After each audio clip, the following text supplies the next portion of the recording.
बॉलीवुड। बॉलीवुड दोस्तों एक ऐसी दुनिया है जहां सपने सच होते हैं और कुछ कहानियां दिल को छू जाती है। एक ऐसी इंडस्ट्री जहां मैंने देखा है प्यार का रंग, दोस्ती का दर्द और जिंदगी के छोटे बड़े एहसास बड़े पर्दे पर जीते हुए देखा है। बेशक। तो यहाँ बॉलीवुड में गाने सिर्फ सुने नहीं जाते, महसूस किए जाते हैं।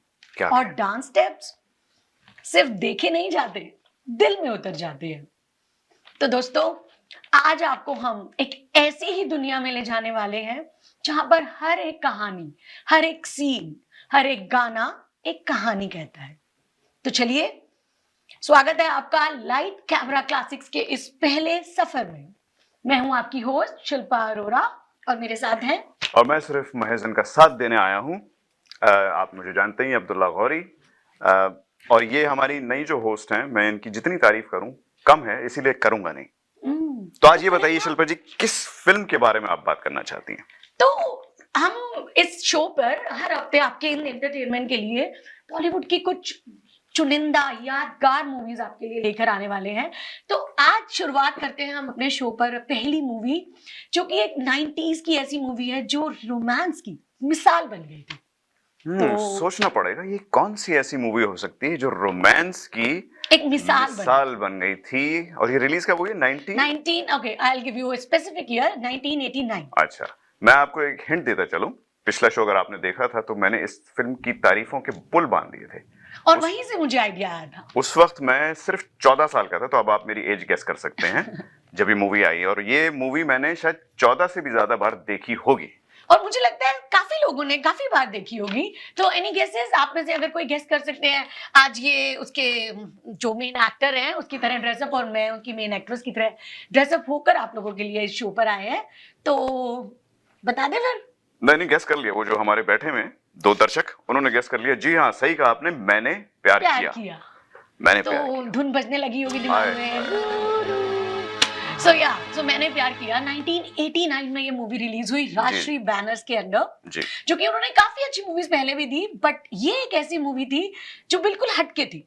उनके काफी और प्रोडक्शन हाउस की मूवी से बिल्कुल हटके थी। लीड रोल में आप सबको पता है, आपके हार्ट थ्रोब सलमान खान, बिल्कुल, और भाग्यश्री, ऐनक वाले सलमान खान, पर ये ऐनक में बहुत खूबसूरत लग रहे हैं। तो और आपकी लीड एक्ट्रेस थी आपकी भाग्यश्री, जिनकी इनोसेंस ने उस समय एक मिसाल कायम की थी। आप क्या कहते हैं? हाँ, मैं असल में देखिए, उस वक्त मैं टीनेजर था, नए नए क्रश होते हैं। आप जानते हैं, आप सब लोग भी 13-14 साल की उम्र में किस तरह टीचर्स पे क्रश हो जाते थे। लेकिन एक्ट्रेसेस की जहां तक बात है ना, वैसे तो मेरी फेवरेट माधुरी है, पूरी दुनिया जानती है। अच्छा। लेकिन ये फिल्म जो मैंने 14 बार से भी ज्यादा जायद देखी, उसकी सोल वजह भाग्यश्री ही थी। तो आज आप कह सकते हैं मैं भाग्यश्री की लुक में थोड़ा मैं जी कर पाई हूँ अपने आप को। आपने मुझे मेरी वो 14 साल ताजे यादें जो हैं ताजा कर दी हैं। फिर तो बहुत अच्छी बात है। हाँ, मेरे जहन में सारे वही गाने बज रहे हैं जो मैं सुना करता था कभी। बिल्कुल बिल्कुल। तो अब बात करते हैं अगर इसकी स्टोरी की, तो बहुत सिंपल सी स्टोरी थी। हाँ। एक बहुत अच्छी लव स्टोरी, प्यार और एक दोस्ती की कहानी, जिसमें अनगिनत लम्हे थे और बहुत ही अच्छा म्यूजिक था मूवी का, जिसने इस मूवी को एक अलग ही पहचान दी, एक अलग ही नाम दिया। और गाने तो आप सबको मालूम ही है उसके किस तरह के और किस तरह का म्यूजिक था। राम लक्ष्मण जी ने एक बहुत ही बढ़िया काम किया इस मूवी में। लिरिसिस्ट थे आपके इस मूवी के देव कोहली साहब, जिन्होंने आगे भी राशि प्रोडक्शन के साथ काफी काम किया है। और आप सबको जानते हैं कि सलमान खान के सिर्फ एक ही फेवरेट प्लेबैक सिंगर जो उनकी आवाज पे काफी सूट करते थे, हमारे लेट श्री एसपी बालासुब्रमण्यम जी। आपने तो पूरी फिल्म का बायोडेटा दे दिया। मैंने तो सिर्फ इस फिल्म में भाग्यश्री को देखा था। पैर भारत नहीं, हमने सलमान खान को देखा था। हमें वही बहुत पसंद आए। और आज आपकी जैकेट आप आज ये वहीं से लेकर आए हैं, मतलब जी, हाँ, अभी मेरी सलमान से बात हुई थी। मैंने कहा यार मैं तेरी जैकेट बोरो कर रहा हूँ, तो उन्होंने स्टिकर्स उतार दिए। स्टिकर, हाँ, उसने कहा स्टिकर नहीं दूंगा मैं तुम्हें, सिर्फ जैकेट। वो पेटेंट थे उस मूवी के। हाँ, वो स्टिकर उसके पास रहेंगे, जैकेट अब हमेशा मेरे पास रहेगी। बिल्कुल। लेकिन गानों पे बात करना चाह रहा था, लेकिन उससे पहले कुछ आप फन फैक्ट बताना चाह रही थी कि इस फिल्म में सलमान खान के बजाय किसको कास्ट किया? बिल्कुल, it's a very interesting fact. आप लोगों को शायद ये जानकर बहुत हैरानी होगी कि ये मूवी पहले सलमान खान को ऑफर ही नहीं हुई थी। ये मूवी ऑफर हुई थी फराज खान को। फराज खान जो कि अमर अकबर एंथनी या बहुत ओल्ड मूवीज में काफी बोल्ड रोल और के बॉडीगार्ड के रोल करते थे, हाँ। जिबिस्को उनका नाम था। उनके बेटे फराज खान को ये मूवी ऑफर हुई थी, but because of their health issues ये मूवी गई दीपक तिजोरी, और दीपक तिजोरी के पास डेट्स इशू, तो फाइनली हमारे हार्टथ्रोब सलमान खान के हाथ में आई ये आइकॉनिक मूवी। जी, वैसे उससे पहले मुझे भी ऑफर हुई थी, लेकिन मैं उस वक्त थोड़ा छोटा था। बिल्कुल हाँ। सही में, नहीं तो और मेरी बॉडी इतनी नहीं बनी हुई थी, वरना मैं शायद रोल मुझे ही मिलता। तो आप जरा सोच सकते हैं कि उस आइकॉनिक मूवी में सलमान खान के अलावा कोई और प्रेम होता। अब्दुल्ला खान होते। आहा। मैं नहीं सोच सकती, फिलहाल नहीं सोच सकती, बट ठीक है, इनके साथ शायद वक्त गुजारते मुझे ये प्रेम जैसे लगने लगे, तो इसके बारे में हम शायद बाद में बात करेंगे। जी जी। तो अभी तो हम शुरुआत वैसे कर रहे हैं। मैं एक बचपन में जब मैं ये फिल्म बहुत देखता था, तो मैं खैर बाद में, क्योंकि मुद्दा ये है कि इस फिल्म का नाम है मैंने प्यार किया।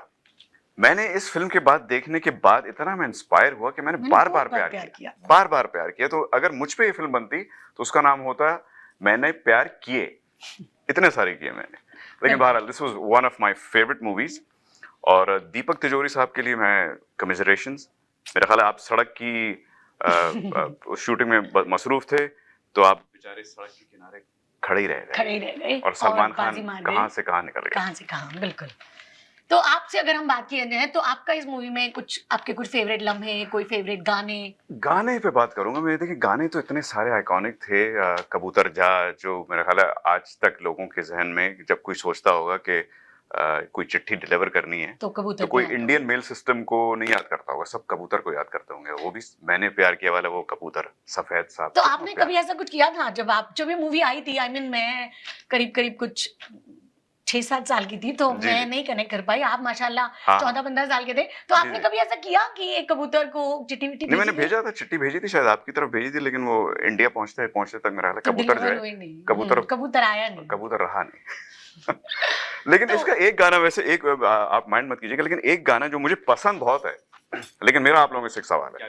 वो जो दोनों अकेले में गा रहे होते हैं, जिसमें वो कपड़े बदले जा रही होती है। ओह, मेरे रंग में। हाँ, मेरे रंग में रंगने वाली मुझे बहुत पसंद था। उसका खासतौर पर जो लास्ट सीन है ना, वो उठाती दिखाते कुछ नहीं है, लेकिन फिर वो उसका वो बंद करके, it's such a romantic emotional kind of moment. उस समय में ये सब कुछ चीजें हम लोगों के लिए काफी मैटर करती थी। The guy is so much into love, और it's not like आजकल की हमारी मूवीज जैसा हम ना कनेक्ट नहीं कर पाते। मूवीज जो है, it's more about the physical love. Exactly. पहले इमोशनल कनेक्शन होते थे और वही चीज पसंद आती थी। तो वो चीज हमें कितना इम्पैक्ट करती थी कि yes, this is true love, that was true love. और वही चीज इंस्पायर करती थी। एक 14 साल का लड़का जो मैं था, उसको ये जो एक क्या कहते हैं, एक मोहब्बत की, प्रेम की पवित्रता जिसे कह सकते हैं, उसकी मासूमियत, इनोसेंस ऑफ लव, वो दिखाया इस फिल्म में। भारत गाने की बात हो रही थी, मेरे रंग में रंगने वाली, परी हो या तुम परियों की रानी, या हो कोई प्रेम कहानी। एक ही स्टैंजा में उसने 2-3 सवाल पूछ दिए, और उसके बाद भी स्टैंजा आते ना, बोलो ना क्यों ये चांद सितारे तकते हैं यूं मुखड़े को तुम्हारे। तो मैं गिन रहा था, मैं गाना सुन रहा था कुछ दिन पहले। उसने टोटल 6-7 सवाल पूछे हैं और बार बार पूछे हैं, लेकिन उस सुमन ने एक सवाल का जवाब भी नहीं दिया। पर वो क्वेश्चन यही तो कर रहे हैं, मेरे सवालों का जवाब दो। तो क्यों नहीं दे रही वो? But she might be giving it, director ने शो नहीं किया आपको। She might be giving it, जब कट हो गया था शो, उसके बाद उन्होंने दिया होंगे। तो दिए होंगे, बिल्कुल ऐसा नहीं है सुमन ने कोई जवाब नहीं दिए। अगर किसी को जवाब पता है तो प्लीज मुझे भी बताइएगा, मुझे आज तक तजस्सुस है। जवाब जानने हैं आपको सवाल नहीं जानना। हाँ, मुझे जवाब चाहिए, जवाब जानने हैं। हाँ, सवाल तो बहुत मैं भी पूछता रहता था सुमन से अपने ख्वाबों में उन दिनों। तो आपको जवाब मिले? नहीं, वही तो पूछ रहा हूँ। अगर किसी को वो जवाब मिले हैं तो प्लीज जरा मुझे बताइए। चलिए, आपको अगर हमारे इन्हीं सवालों का अगर कोई भी जवाब हो तो हमारे हैशटैग से जरूर जुड़िएगा, #LightCameraClassics।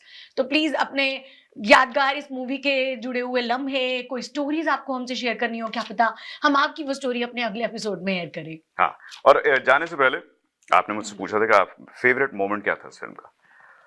बहुत मुश्किल सवाल है कि अगर सारे सीन को मैं इकट्ठा करूं। शुरू के सीन मुझे बहुत अच्छे लगते हैं, जब उनका जो लव स्टोरी डेवलप हो रही होती है। पहले उसको वो दोस्ती का नाम देते हैं, फिर वो दोस्ती पे क्या कहते हैं, क्रिटिकल एनालिसिस भी बहुत किया जाता है, फिर रियलाइजेशन होता है।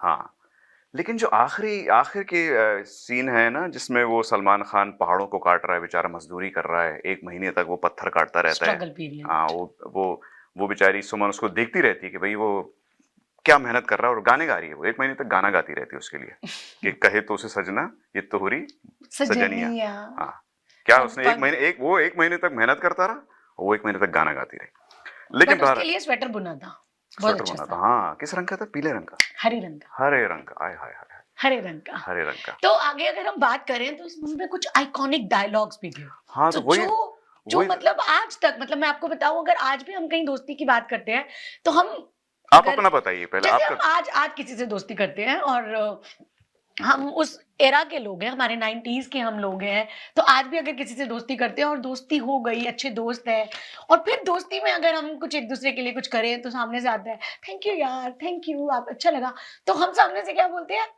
दोस्ती का एक उसूल है दोस्ती मिस्टर, का कसूर है। No sorry no thank you. हाँ, तो ये डायलॉग आप सोचे कब से लिखा है और आज तक हम अपनी कन्वर्सेशंस में इस डायलॉग को लाते हैं। It's so iconic.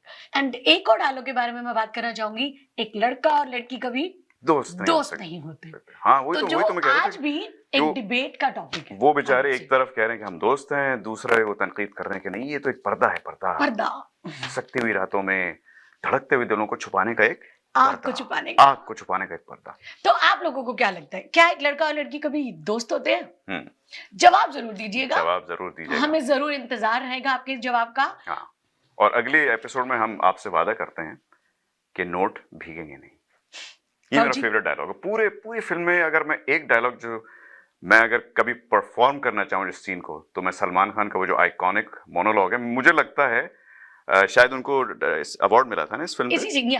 इस मूवी के लिए उन्हें बेस्ट डेब्यू का हाँ, अवार्ड मिला था, बेस्ट एक्टर। लेकिन मैं गारंटी के साथ कह सकता हूँ कि वो सीन था जिसने उनका ये अवार्ड सील कर दिया था बाकायदा। बाबूजी, और उसके बाद मेरा ख्याल है सलमान खान ने इतनी अच्छी एक्टिंग की भी नहीं। नहीं, ये इस बात में मैं आपसे डिसएग्री करना चाहूंगी। He did a very very nice roles and may be इंशाल्लाह हम आने वाले एपिसोड्स में सलमान खान की और कुछ आइकॉनिक मूवीज के बारे में बात करेंगे। लेकिन आप हमें जरूर बताएंगे आप कौन कौन सी मूवीज के बारे में हम लोगों से बात करना चाहते हैं, कि हम किन मूवीज के बारे में आपसे इस तरह से शो पर मिले, बात करें। तो हमारे #LightCameraClassics पे हमें जरूर बताएं। हाँ, जो सबसे ज्यादा जिस फिल्म का जिक्र होगा या फरमाइश होगी, या जिस एक्टर या एक्ट्रेस की फरमाइश होगी, तो हम उन्हीं की कोई फिल्म लाएंगे। तो प्लीज माधुरी की फिल्म के बारे में रिक्वेस्ट जरूर बताएंगे। भेजिएगा, बार बार भेजिएगा, ताकि मैं अपने दिल की ठंडक को महसूस कर सकूं यहाँ बैठकर उनके बारे में, या उनकी किसी फिल्म के बारे में बात करके। आज इनका दिल ठंडा हो गया सलमान खान का जिक्र करके। बहुत खुशी हुई हमें, अगली बार मुझे बहुत मौका अच्छा लगा, दीजिएगा। और हमें आपसे मिलके बहुत अच्छा लगा। इंशाल्लाह ये मुलाकात जारी रहेगी, हम दोबारा जरूर मिलेंगे एक नई फिल्म के साथ, एक नई बॉलीवुड क्लासिक के साथ। तब तक शब्बा खैर, आप लोग अपना ख्याल रखें, हम आपसे फिर जरूर मिलेंगे अगले हफ्ते। And we'll be back right after this break. Bye.